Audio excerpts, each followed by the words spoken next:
So, with the new school year approaching, the Consumer Affairs Commission is urging Jamaicans to exercise due diligence when purchasing back-to-school items. To be forewarned is to be forearmed. Joining us now, communications specialist at the Consumer Affairs Commission, Dorothy Campbell. Good morning to you, and thanks for being here this morning. Good morning, Simone. Good morning, Neville. Thank you for having us again. This is one of your two busiest times of the year. Yes. Now and Christmas. Yes. Sure, they're unique in their Very unique. What do you usually find this time of year? Well, what we're finding already. Yes, because people are... Yes, is that parents are still making the same mistakes. Oh, man. So we need to continue our public education program and our outreach program, educating parents about how to navigate the times. And I think this year is special on the heels of Melissa and all the economic shiftings that's happening with the world and Jamaica, that people have to approach their spending in a different way. When you say making the same mistakes, what are these mistakes we're talking about? Simple things like purchasing the textbooks without double checking the edition, the author, the title, not ensuring that they ask questions before they finalize the transaction, and then purchasing uniform material that is not the right shade. You know, those kinds of simple things, but it costs. Yeah, hold on, it will cost. When you say not checking, don't the school give me a list and the list say by arithmetic by Simone Clark? Let me just buy arithmetic by Simone Clark. How can I get the rank? You have a book one, you have a book two, you have a revised edition, you have the ones with the additional work. Maybe some of the literature books may have and sample the questions. Should know this. They should ask questions because the edition, the book list. And what some parents do is send the book list directly to the bookstore and ask them to package. I am that. That's good or bad?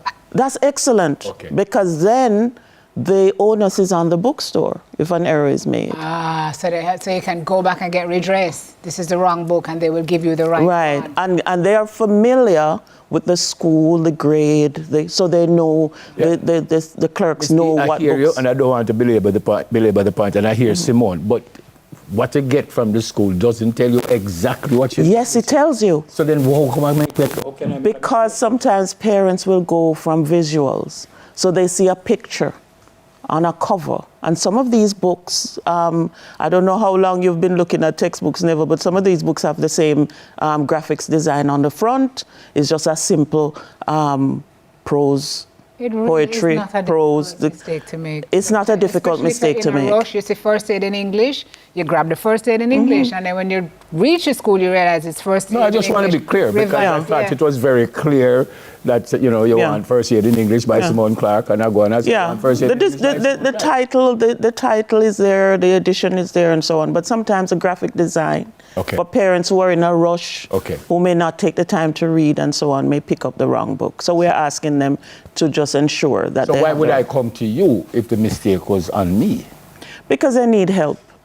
And what we want to say to consumers, and we've had it already, some have gone boisterous, abusive in the bookstore, abusive to the complaint officers. So we're asking consumers, when you've made an error, just simply, be respectful, be a little calm, and wait. Because when we ask favors of the owners, they will make an exchange. Once you have not written the name of the child in the book or wrapped the book or anything, we can have it exchanged for you. So really the point being made, if you buy the book and it's the wrong book, and the book is still new, hang on to your receipts too, right, Mr. Hang on, that's the key shot.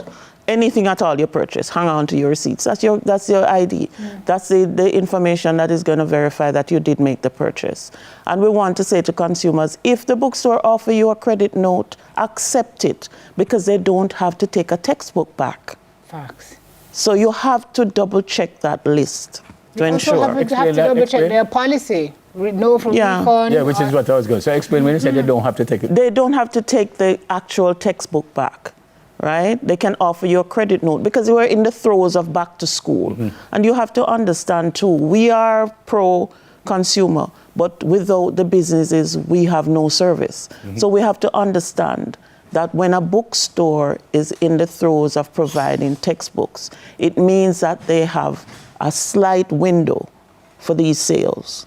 So when you go in to purchase, ensure that you verify the book list, the title, the edition, everything before you finalize I it. can understand if I put a name in it, but if I wrap it, I just take off the wrapper and give it back to them. No, sometimes the wrapping will damage because they use those adhesive wrappers. Okay. That's waterproof and so on, because the parents do that because the kids are in the rain.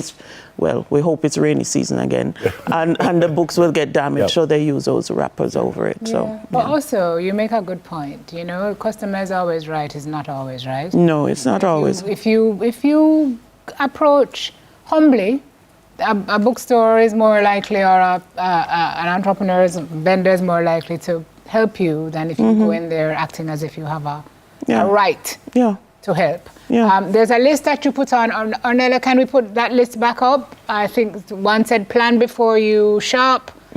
Shop according to priority. What are those? Identify them. Keep your receipts, Mr. Orr says. Smartphones are smart, use them. Think beyond the school year. Know your school, know your child, plan ahead. So that's buying things that can last you. Exactly, and networking. Everything doesn't have to be new. Right. Everything doesn't have to be new. So we need to work our church groups, our social clubs, our friends group, all of those groups to find out. There's a mummy in our office that got every single textbook except for 3. Just from sending WhatsApp within the office. Asking, do you have a child with, do you have this, do you have that? Right? So parents need to understand everything doesn't have to be new. Right? You said this has started already with you guys. What about the response from the stores? Are they willing to say, yeah, we see a mistake, or they say, no, it's not my fault? No, they're used to this over the years, and the complaint officers have a relationship where they can call on a manager or a supervisor to say, listen, you know, money's tight, she made a mistake, how can you, facilitate, because another store has the right book, and, you know, that kind of thing. Because we've recouped over nearly $35 million, 26, and it's not all because of the Consumer Protection Act. I said the Consumer Affairs Commission has recouped nearly 35 million, 25-26 financial year. 35 million? Yes, and it's not because of the CPA, it's because of the relationship and the training of the complaint officers. Big up all the complaints officers in the office. And this year, up to June, we already recouped over 27 million. Oh, beautiful. Already. Moving ahead of... Yeah, so it's not about the CPA, and this is because we have worked our relationship with the economic operators to say, listen, if you have wronged the consumer, we're going to keep fighting on their behalf. However, we're saying to the consumer, the other side of the scale is responsibility. Yeah, man. Okay. No, man, I love what you guys do. I love what you guys do. Thank you so very much. Folks, if you have something that needs to be checked out, please contact the Consumer Affairs Commission, www.cac.gov.jm. Thank you for the work you continue to do. Thank you. The Communication Specialist at the Consumer Affairs Commission, Dorothy Campbell. After the break, Dr. Apollon Reed tells us how she is preserving the culture for Jamaicans. We'll have that one. Soon come.